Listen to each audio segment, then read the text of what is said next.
E depois eu coloquei terra, mar e céu. A pessoa escreveu terra, mar e céu. Aí tem embaixo. E aí eu fui aprendendo.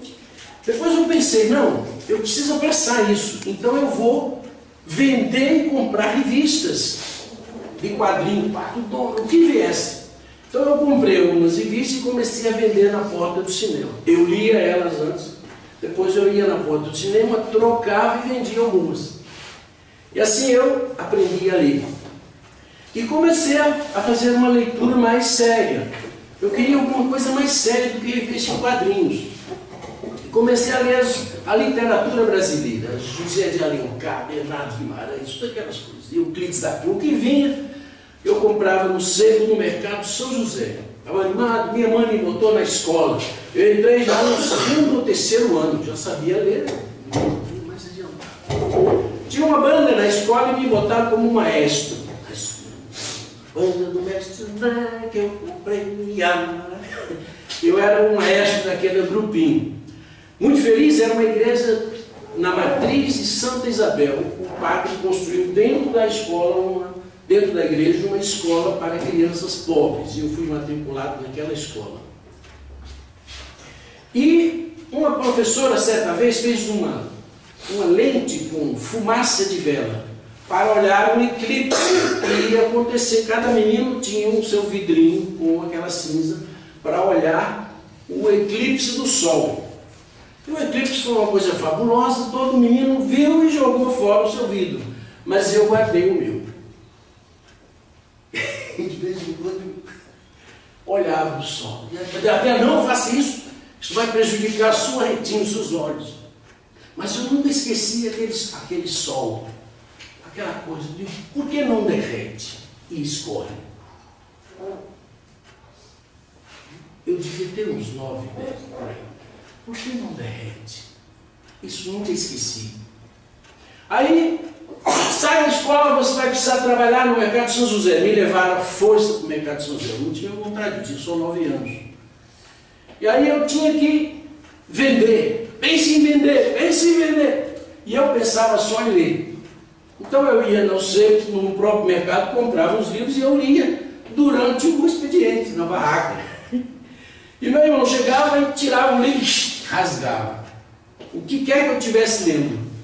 Eu desenvolvi uma estratégia de enganá-lo. Eu abria o livro e deixava o livro aberto na prateleira.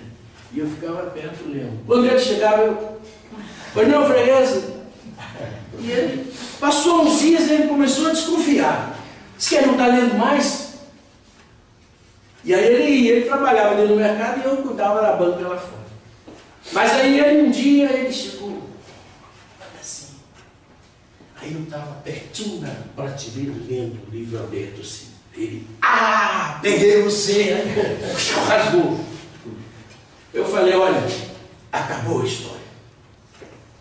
Você pode me matar, pode fazer o que quiser. Eu não quero mais olhar para você. Eu nunca mais na minha vida eu trabalho para você. Tchau. E saí, desafiei ele, saí andando pelo centro da cidade, andei. Atravessei toda a avenida da Imperatriz e parei de frente de uma igreja. Igreja Católica Matriz à Boa Vista. Quantos anos você tinha nesse momento? Eu tinha 16 anos. E eu me sentei na escada da igreja. E eu vi uma música que dizia assim: ainda hoje ao cair da tarde, sem muito alarde, vou dizer que eu vou pregar o meu sermãozinho. Eu entrei na igreja. Lá na frente tinha uns jovens, um grupo de jovens ensaiando. Eu fui e me sentei perto. E aí logo eles vieram, como vai, quem é você e tal. Me convidaram para participar do grupo de jovens Maranata. E eu, claro, aceitei imediatamente. Pouco tempo depois, eu entrei na universidade, recuperei todos os meus estudos. Eu fiz supletivo de primeiro e segundo grau em 1 ano, bem rapidinho, 2 anos. Depois eu fiz 1 ano de vestibular e entrei na universidade. Antes eu tinha feito um concurso nos Correios, trabalhava nos escritórios dos Correios. Mas quando eu passei no vestibular, pedi demissão dos Correios. Mas você vai estudar de noite, sua aula é 7h30, dá tempo de você trabalhar até 6 e você ir para a faculdade. Não, eu vou para a universidade de manhãzinho e vou estudar o dia inteiro até a noite. E eu pedi demissão dos Correios e para minha mãe era quase uma loucura fazer aquilo. Mas eu queria estudar. Eu não quero saber. Aí eu dei um jeito, pedi demissão e fui. Ia sair de casa às 6h30 da manhã, 7 horas, ia para a universidade, passava um dia na biblioteca. Ali eu li o que eu podia ler. Teatro, o que tivesse eu li. E à noite eu ia para a aula, curso de economia, tinha matemática, tinha essas coisas todas, mas era meio marxista e eu já desconfiava daquilo. Eu já não gostava do padre, do bispo Dom Helder Câmara. Eu já achava aquilo que tem alguma coisa errada. Eu comecei a descobrir um padre chamado Teilhard de Chardin. Falava de ciência e religião. E aquilo me apaixonou. E logo depois apareceu um sujeito no grupo de jovens, chamava Cipriano Carvalho. Moreninho e tal, sentou lá no grupo e tal. E um dia ele resolveu contar a história de Esaú e Jacó.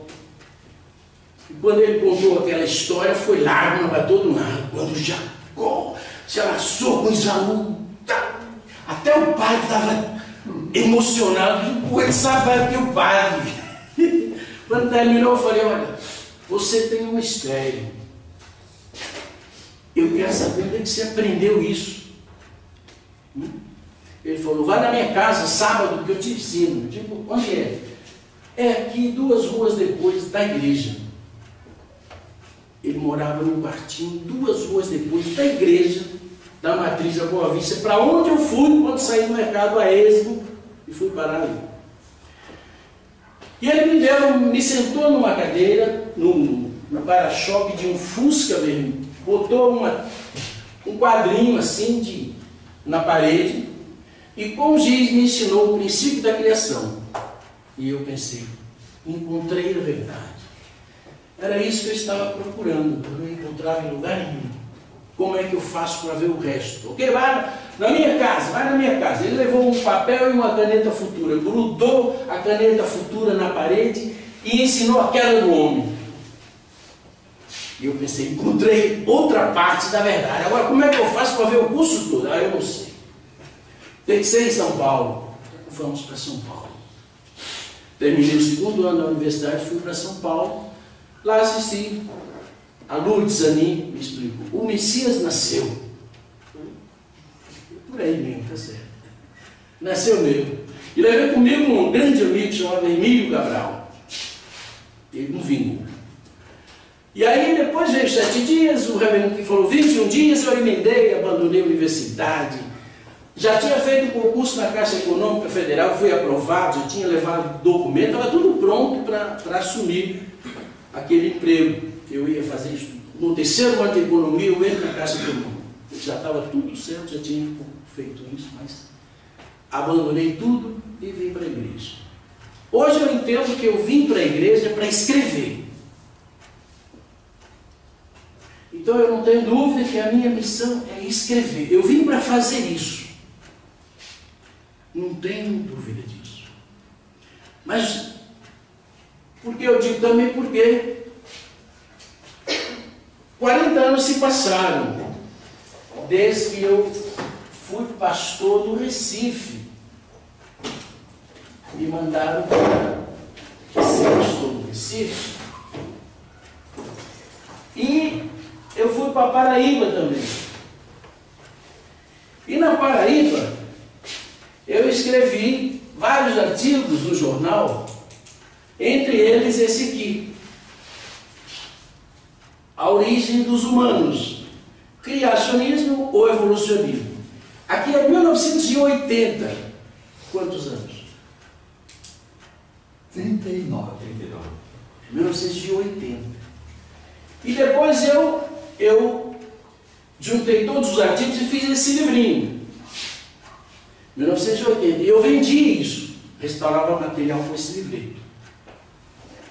Tem uma lógica nisso aqui. Tem algo por trás disso aqui que é grande. O livrinho foi boicotado, foi proibido. Mesmo assim, em 87, eu fiz um jornal chamado Folha do Brasil, que hoje é o órgão oficial do governo federal. Na internet você vai lá, Folha do Brasil. E eu publiquei 2 artigos em 1987 falando do biocosmos. A ideia da onipresença de Deus na natureza. E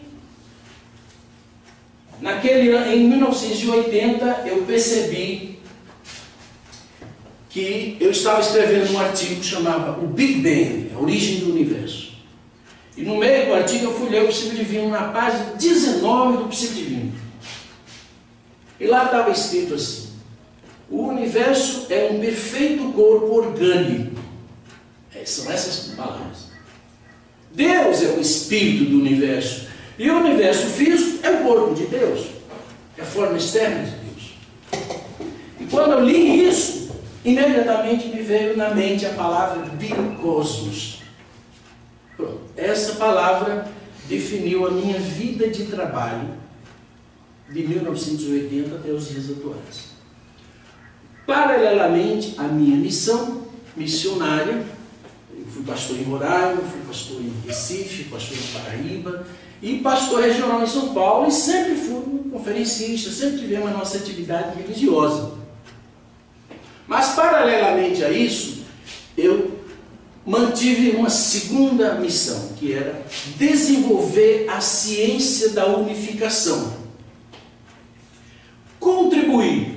Cada país do mundo pode estar também na corrida. É como se fosse uma corrida, ok? Uma espécie de Olimpíada. Cada país deve estar pessoas desenvolvendo estudos relacionados com a ciência da unificação. E o Brasil está no páreo. E eu estou representando essa corrida. Eu represento o Brasil nessa corrida. Talvez a gente tenha uma vantagem, pois nós saímos 40 anos atrás, quase 40 anos atrás, e temos um princípio divino. Há muitas pessoas que sem o princípio divino não enxergam direito. Ok? Então, não é um acaso. Essa cidade aqui é onde nasceu a Igreja da Unificação, e historicamente é aqui o berço da Igreja da Unificação. Então, esse evento também não é um encontro de professores. Ele é a providência para o início de algo grandioso que nós não sabemos o que é, mas é parecido com a Revolução da Verdade que aconteceu no Brasil de 2014 a 2018. Conhecereis a verdade e a verdade vos libertará. O Brasil acima de tudo e Deus acima de todos. Então aqui é o start de uma revolução. Revolução da verdade junto com a revolução da justiça. É com esse sentimento, com esse coração que eu vim para cá. A conferência é um detalhe importante, mas é um detalhe. O que Deus e o céu queria é nos trazer até aqui.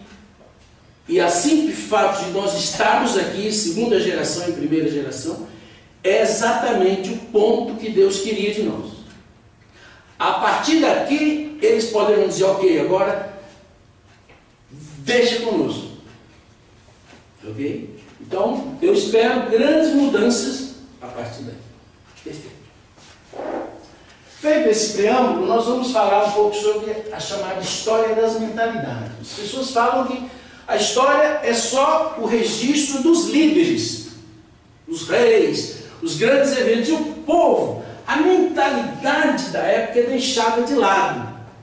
Então se desenvolveu um estudo chamado História das Mentalidades, que incluía a mentalidade da época, não só da liderança que escrevia a história.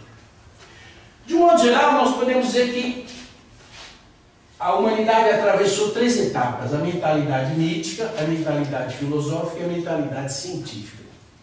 Uma criança, até uma certa idade, nas teorias do Piaget, ela desenvolve uma mentalidade que ela é mítica.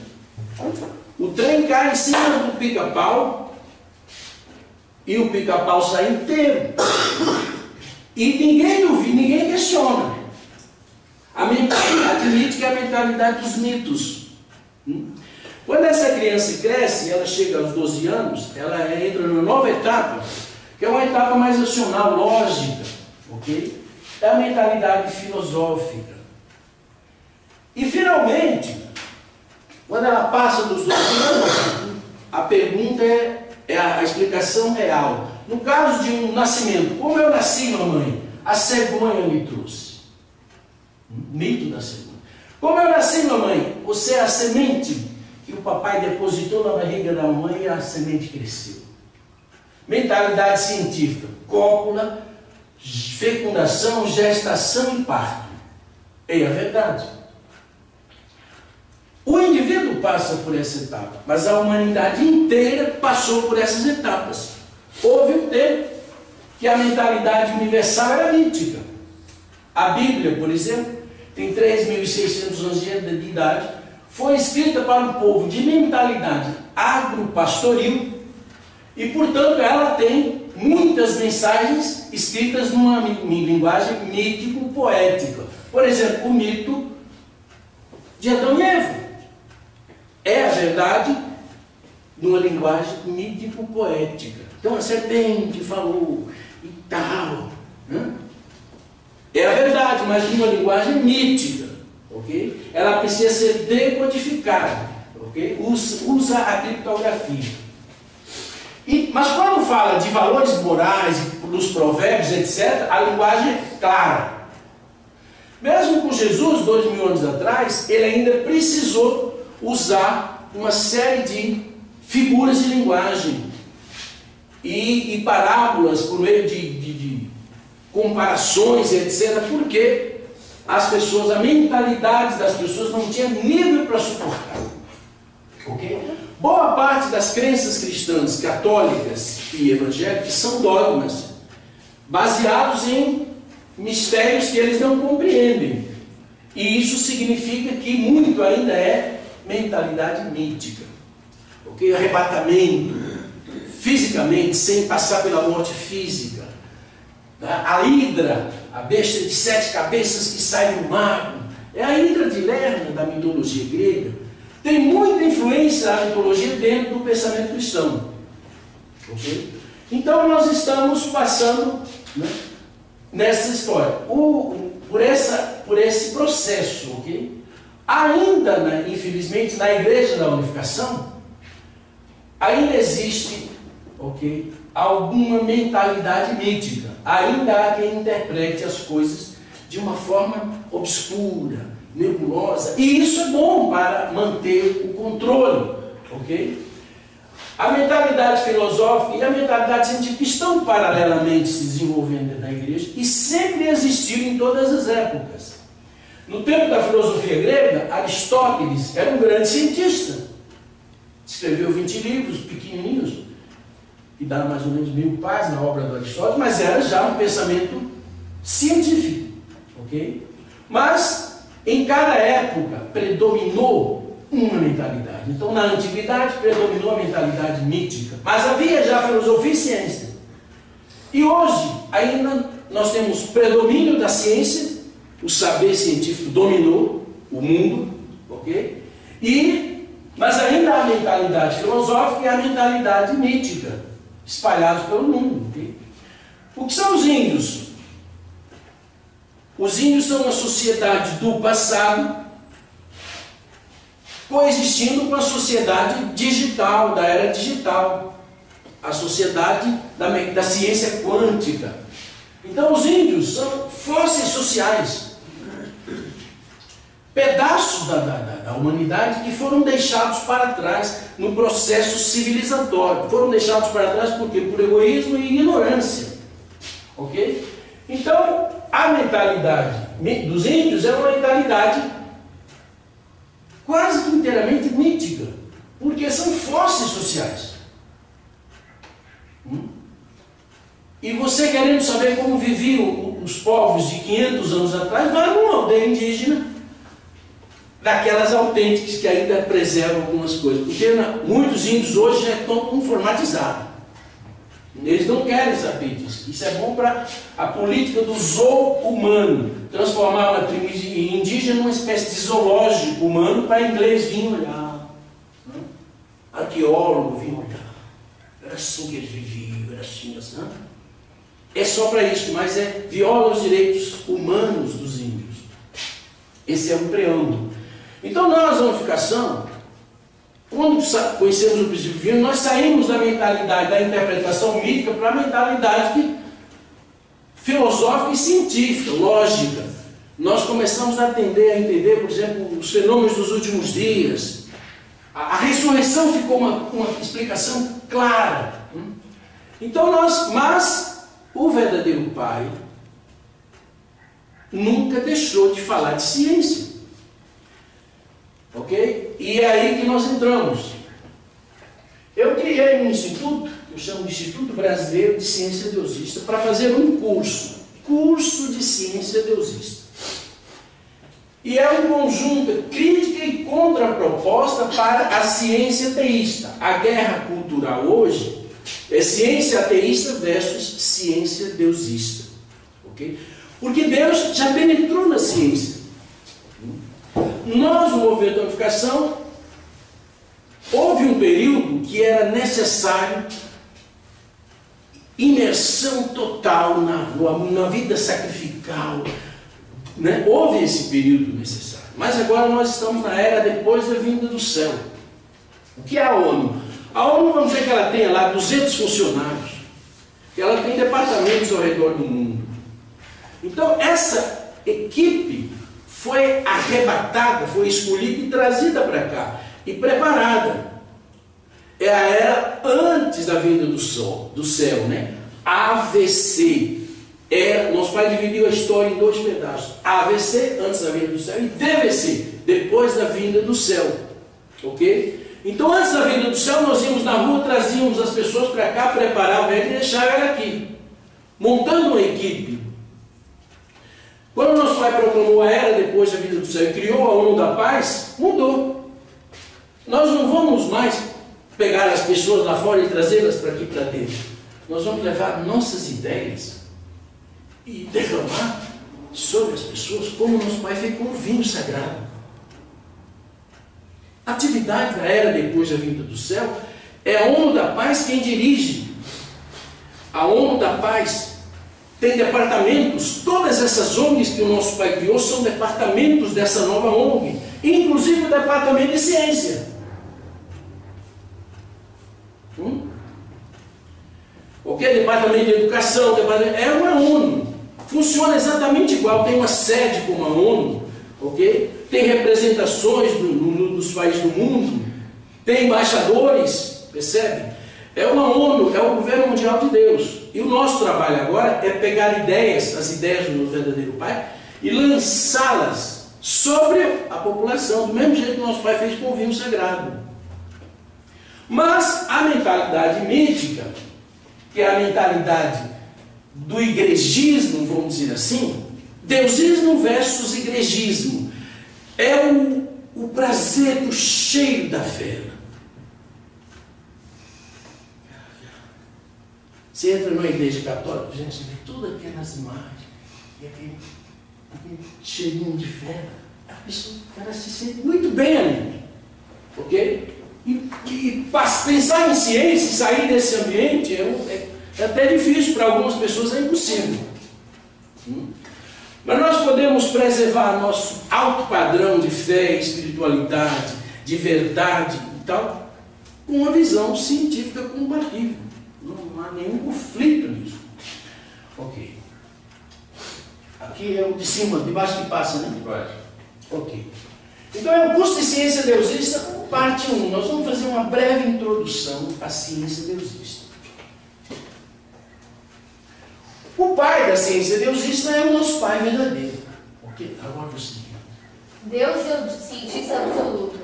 Quando consideramos o fato de que Deus criou e continua atuando nesse imenso universo, que está para além da compreensão da ciência humana, podemos seguramente dizer que Deus é também o cientista absoluto. conhecimento científico predominará o futuro. A história está marchando para a era da ciência. Todas as causas serão compreendidas. Será a era do desenvolvimento da ciência no esforço para encontrar a origem de tudo.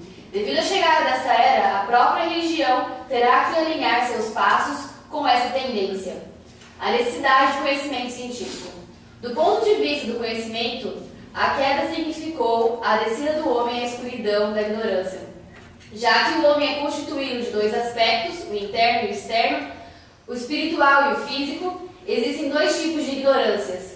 O homem tem lutado para superar a ignorância interna pelo caminho da religião e para superar a ignorância externa pelo caminho da ciência. A religião e a ciência têm sido métodos de busca dos dois lados da verdade a fim de superar a ignorância interna e externa e restaurar a luz do conhecimento. A fonte. Princípio Divino, 1997, introdução, página 3. Nosso pai começou, a primeira ICOS foi feita em 1969, exatamente há 50 anos atrás. Portanto, a ciência é uma parte importante, mas para que a ciência fosse estimulada da mesma forma que a religião e a religiosidade, era necessário que o líder tivesse alinhado, tivesse esse nível de pensamento. Se o líder é igrejista, exclusivamente igrejista, ele só pensa no igrejismo. Mas o verdadeiro pai era um homem do futuro, não era um homem do tempo presente. Então, meus pais já viam claramente a necessidade de essas duas coisas caminharem juntos, senão você poderia crescer meio capenga, em termos de conhecimento, não é? Continuando. Qual a essência da... Problema? Pode ler. Qual a essência da verdade? Qual a essência da verdade? Não é o poder, conhecimento ou a riqueza. A essência da verdade é o amor. O amor essencial é vertical, o amor verdadeiro, horizontal. O amor é a essência da verdade. Continua. A necessidade de conhecimento científico. Em Tóquio, entrei no curso de engenharia da Escola Politécnica da Universidade de Waseda. Eu sabia que, sem conhecer a ciência moderna, não poderia estabelecer uma teoria inovadora, teologia inovadora. Por isso, escolhi cursar engenharia eletrônica. Universo em pulsação. O universo contrai-se e expande-se. Em outras palavras, é como se respirasse. Quem controla essas ações de contração e expansão não é o poder político, nem o conhecimento, nem o dinheiro. E é a dádiva do amor. É Deus. Né? Nosso pai entrou na universidade de Waseda porque ele entendeu que a importância da ciência moderna. Ele não poderia criar uma teologia inovadora se não tivesse conhecimento científico. Então veja que o nosso pai, estamos falando o quê? Quando é que o nosso pai foi para o Japão? Nos anos 40, né? Nosso pai foi preso no Japão, então nosso pai já estava ali, antes de ele começar, em 1945, propriamente dita, a sua missão pública, ele já sabia disso. Aqui o nosso pai fala, eu estou fazendo um livro chamado A Ciência do Verdadeiro Pai. Eu estou catando todas essas expressões do nosso pai, do John Sobion e do Princípio Divino, e colocando no livro, e comentando, ok? Por exemplo, o universo em pulsação. O Einstein, a teoria dele sobre o universo, as teorias matemáticas do Einstein, possibilitou o desenvolvimento de uma teoria do universo. E nessa teoria do universo do Einstein, o universo se expande e se contrai, pulsa como um coração, ok? Então eu vou botar essa citação do verdadeiro pai e vou explicar onde está na ciência contemporânea a prova disso. Nosso pai falou coisas extraordinárias. Por que as pessoas têm olhos verdes? Nosso pai falou, nos lugares gelados, quando passa neve, surgem tufos de árvores, como oásis verdes. Aquele ao redor branco e aquele tufo verde no centro. Ou então, quando as águas derretem, as águas formam um pequeno lago bem azulzinho no meio do branco. As pessoas olham para isso e o sentimento delas, diante disso que ela vê, altera a sua genética e os olhos dela ficam azuis. Ou verdes. Estamos falando, portanto, de uma outra biologia. Biologia sentimentista, não biologia ambientista. Porque o ambiente também pode provocar modificações. Essa é uma biologia nova que o verdadeiro Pai revelou. Então vamos estudar, vamos procurar na ciência fatos que comprovem. Essa é uma revelação verdadeira. Nós estamos falando do mundo da seita Moon. Estamos falando de um homem extraordinário e revelou uma ciência que vai mudar o mundo, uma teologia que vai mudar o mundo completamente. Mas essa teologia, essa ciência precisa ser apresentada. Apresentar ao nosso Pai de uma outra maneira e apagar de vez a imagem da seita Moon e do mundo da seita Moon. Esse homem não existe. Ok? Já lemos esse. Ok? Conferência Internacional para a Unidade de Ciência. Pode ler. A teoria do biocosmos, o universo vivo. O universo é um perfeito corpo orgânico criado de acordo com a finalidade da criação de Deus. Como um corpo orgânico, o universo tem caráter interno e forma externa. Deus é o caráter interno do universo, e o universo físico é a forma externa de Deus. Princípio divino, paz e desenvolvimento. Ok? Continuando. O que é o universo? O universo é o Criador, Deus, que se projeta em uma forma substancial. A finalidade última da criação do universo foi a manifestação de uma imagem visível e finita de Deus. E esta é o homem. O universo, Deus é o Criador. Deus está onipresente no universo. Ok? A pulsação do planeta. Este mundo está respirando. Sabiam que até mesmo a Terra respira? A Terra inspira e expira, expandindo-se quase 1 metro de cada vez. É assim que ela regula a si mesma. Isso muda tudo. Não é a atração gravitacional da Lua que puxa a água de toda a Terra e deixa um espaço onde a Terra gira dentro da água. A Terra é um corpo físico que tem muito mais força de influência sobre a Lua do que a Lua sobre a Terra. A Lua é bem menor. A atração gravitacional da Terra deveria já ter engolido a Lua. Estamos falando aqui que quando a Terra se expande, a água penetra e a maré baixa. E quando ela se contrai, o nível de água sobe. Estamos falando de uma outra teoria das marés. Percebe? O Newton estava equivocado. O revelando mundo é certo. A Terra pulsa como um coração. E essa pulsação pode ser medida. Quando o engenheiro constrói uma ponte, ele coloca junturas para permitir que ela se expanda, né? Quando a ponte esquenta, ela se expande. Quando ela esfria, ela se contrai. Por isso as pontes têm junturas para permitir essa flexibilidade. Até edifícios agora também tem isso. Então nós estamos falando de uma nova ciência. Pode ver. A mente onipresente, holográfica e holotrópica. Onde está a mente? Dentro da cabeça ou dentro do coração? A mente está em todas as partes do corpo. Não há parte do meu corpo em que ela não esteja. Do mesmo modo, se Deus existe, sendo o mundo o corpo de Deus, ele está em todas as partes do mundo. Fonte. Johnson. Tem milhares de... E naquela coleção do livro do nosso Pai deve ter coisas fabulosas para as pessoas daqui a 50 anos ou 100 anos. Elas vão descobrir isso com um nível de profundidade e perfeição. Aqui é um nível elementar de formação. Ok?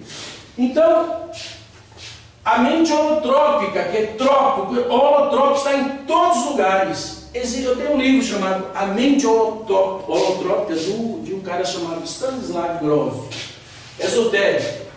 A mente holográfica, eu tenho um livro chamado Universo Holográfico. O universo é um holograma gerado pela mente. Tudo que está no universo já está na sua mente. Okay? A sua mente, eu chamo de teoria Duff, decodificador universal de frequência. Tudo aqui é frequência. A solidez é um registro mental. O som é um registro mental. O calor, você sente aqui, mas é um registro mental. Todas as frequências do universo, imagens, tudo já está na mente. Não é? Como um registro mental, como uma espécie de holograma. Ok? E é por causa disso que você pode identificar as coisas. Porque você tem um referencial interno que permite você identificar. Onde está a cor? No objeto ou na mente? O que é a cor? É uma frequência de onda. A mente tem capacidade de decodificar essa cor e ela deu um nome, vermelho. Assim é tudo mais o universo. Então a mente, o universo, nosso pai disse, o universo é imenso, mas cabe inteiro na mente do homem. Lembra disso? O universo holográfico, ele está na mente do homem. O homem e o universo são um só. Ok? Se você tirar o homem, tira o universo. E se você tirar o homem, você tirou, de certa forma, tirou Deus. Porque o homem é um micro-Deus. É uma imagem visível e finita do Deus. O Deus invisível e infinito se tornou visível simbolicamente na natureza e diretamente no homem. Imagine Deus como uma criança, o Cristo, o pastorzinho de vacas, né, que vive brincando com as vacas. Deus é como uma criança e Ele criou algo com que Ele pudesse interagir e gerar felicidade. Ok? Só que Deus, ele se tornou parte do próprio objeto, do próprio brinquedo. Deus pode se inteirar com as coisas. A sua irmã gosta muito de artimóia. E eu fui na feira e eu sempre lembro dela, porque ela comendo a artimóia, se ela tiver uma união de coração profunda com Deus, Deus sente o sabor da artimóia através da sua irmã e através de você. Porque você pode ser uma pessoa da segunda geração, mas há as pessoas da segunda geração que não têm profundidade nenhuma. Ou por imaturidade, ou por desinteresse, ou por ignorância, ou má orientação. Líder espiritual despreparado, desinforma, abaixa o padrão cultural. Então, esses 3 slides é para mostrar que a ciência da unificação, ela está fundamentada no pensamento do nosso Pai. Mas também, o princípio divino é fundamentado na Bíblia. Nosso Pai, isso aqui é um banner que eu fiz, para apresentar o trabalho do nosso Pai com a ciência. E é um banner, são 2 partes. Todo o trabalho do nosso Pai com as conferências híbridas, um trabalho lindo, que no Brasil não se desenvolveu ainda, mas que esse aqui é o embrião. Esse é o primeiro lugar que eu estou dando uma palestra sobre a ciência deusista. Primeira vez. E o primeiro lugar que eu estou dando uma palestra sobre esse assunto, uma introdução. Mas é um trabalho lindo. Cientistas como Karl Pribram, ou mesmo que desenvolveu a teoria do cérebro holográfico, o Karl Pribram era amigo do nosso Pai.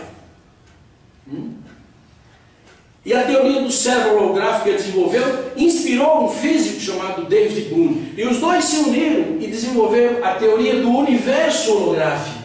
Essas pessoas que conversavam com o nosso Pai falavam de ciência, certamente. Essas conversas ninguém participava delas assim de perto, como o nosso Pai orientava esses caras diretamente. Gênios, nobéis, como Eugênio Wigner, por exemplo, prêmio Nobel, eram amigos do nosso Pai.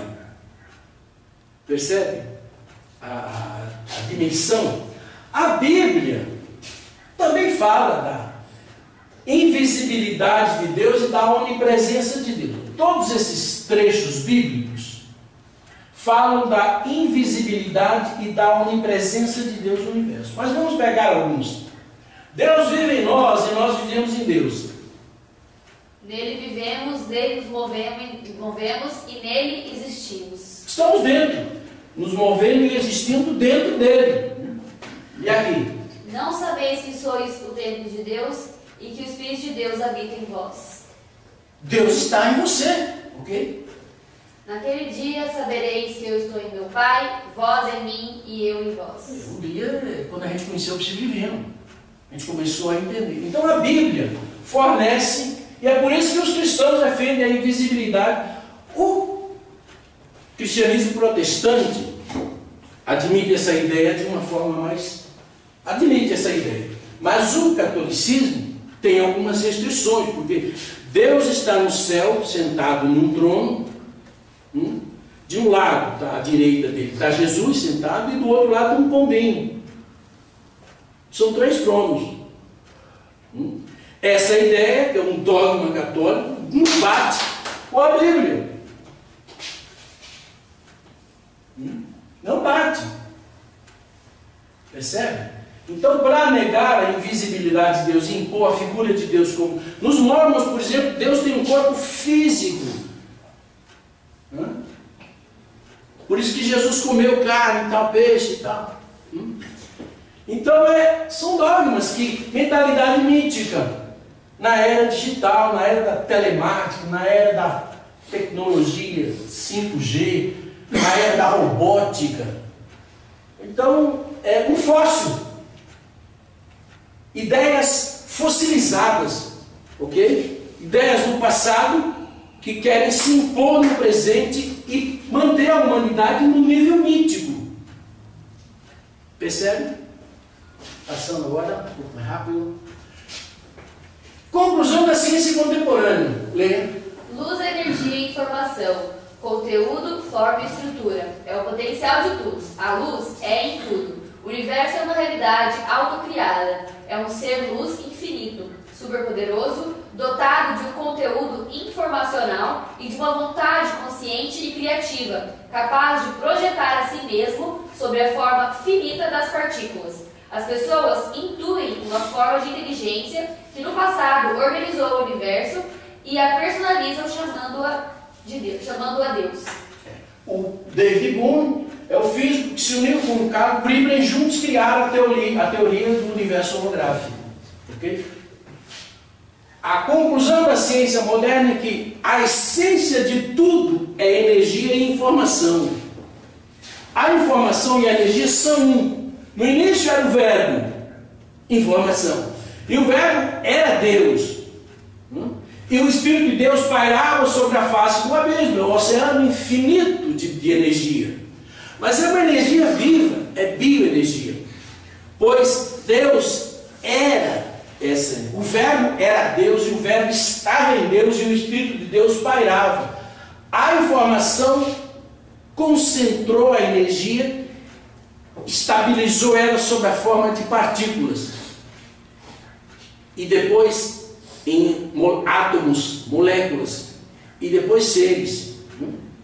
Eu sou um monte de átomos.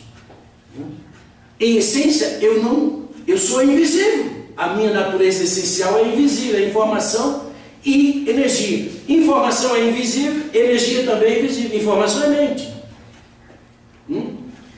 Ok? Então, na verdade, o que é que me mantém? Por que os meus átomos dão uma lufada de vento forte? Não espalham os meus átomos.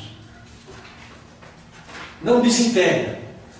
Porque eu estou dentro de um campo morfoquântico. É um campo de energia e nós nos desenvolvemos dentro desse campo. Que idade você tem?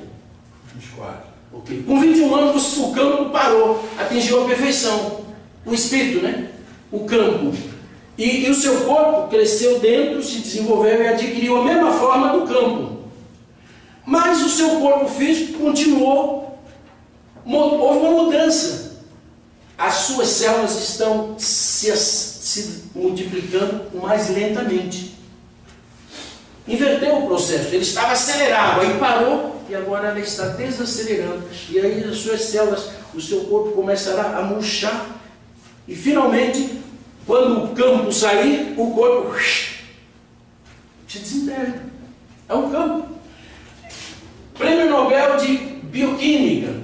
Enfatizando a interdependência, podemos dizer que vida e não vida não se opõem. E assim tem que ser, pois de outro modo teríamos de um lado o mundo mecânico e de outro o mundo orgânico. Ok? Ganhou um prêmio Nobel pela teoria das estruturas dissipativas. É uma teoria interessante. Vida e não vida não se opõem. Por exemplo, caranguejo, a carapaça dele é viva? É claro que é. Os seus ossos são vivos? É claro que são. Seus cabelos são vivos? É claro que são. Não há vida e não vida. O universo todo é vivo ou não é? Para cientistas de nível Nobel. E para o verdadeiro Pai, o universo está vivo.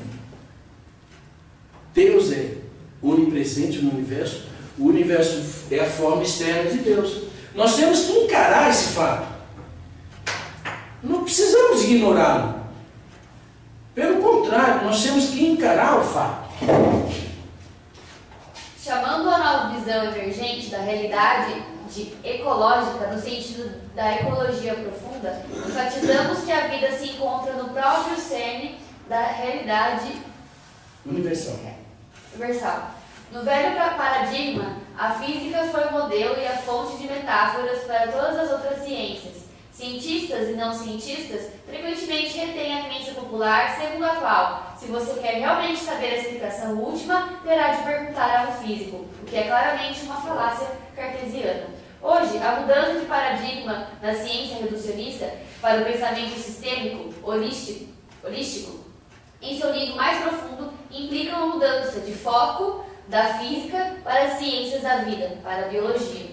Ok. A física newtoniana, ela estabeleceu um tom, né? Se você quer saber a verdade, pergunte a um físico.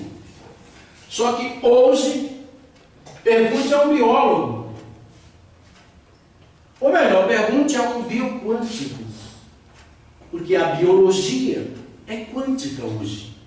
Não é biologia clássica. Porque a física clássica era mecanicista. E a biologia clássica se desenvolveu em cima da física clássica. É mecânico. O seu cérebro é um computador, o seu coração é uma bomba.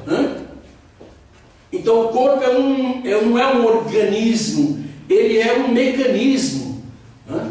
Então essa ideia da mecanicista, ela é usada pela biologia até para interpretar o corpo dos sistemas vivos. Okay? Mas hoje, com a física quântica, uma nova biologia está se desenvolvendo. E o verdadeiro Pai falou dessa biologia. Nosso Pai foi além e falou de uma biologia que o sentimento humano influencia a sua forma física. O caráter interno afeta, reflete, a forma externa reflete o caráter interno. Então a biologia que o nosso Pai revelou, ela é mais profunda. Ela inclui o sentimento na questão, percebe? Mas a ciência contemporânea, esse é um cientista, um físico esotérico, okay? Mas é um físico. Esse aqui, Francis Collins, é nada menos que o diretor do projeto Genoma Humano. Ok? O que ele diz? Uma das grandes tragédias de nosso tempo é a impressão criada de que ciência e religião precisam estar em guerra. O Francis Collins é o diretor do projeto Genoma Humano, escreveu um livro chamado A Linguagem de Deus. Para ele é Deus. A genética são as letras com as quais Deus construiu o universo. James Lovelock, a ideia do universo vivo, porque o falso precede o verdadeiro, ela é ainda um tabu dentro das igrejas cristãs, mas ela já é uma realidade muito clara fora. Já existe uma ciência, a ciência ateísta, ela está sendo contestada por uma outra ciência tipo Caim, que é a ciência esotérica. E esse é um dos pais da ciência esotérica. James Lovelock escreveu Gaia, a teoria do planeta semivivo. Ok? A biosfera que recobre a Terra é viva, mas a Terra toda é irta. É uma rocha de morar. Ok? O magma, a litosfera, tudo isso não tem vida. A vida é só a camada da biosfera que recobre a Terra. Essa é a teoria Gaia. Isso é falso. Ok? Nosso Pai disse que a Terra é viva, respira inteira. No princípio divino a gente usava um exemplo que você cortar aqui, você vai ver que você tem os pelos, corresponde às árvores, a carne, corresponde à geosfera, E você tem os ossos, que corresponde à litosfera, e você tem a medula óssea, que corresponde ao magma. Não vou publicá-lo agora, depois que eu conseguir. Ok? Mas eles estamos atrasados. Ó, universo vivo. Percebe? Ok, universo autoconsciente. Quem escreveu esse livro? Foi um físico chamado Amit Goswami, indiano, esotérico. Então, eles saíram na frente, há milhares de livros sobre esse assunto. A ideia do universo vivo é bíblica. Mas a gnose, que é o gnose, ocultismo, gnosticismo, macumbismo, teosofismo, essa coisa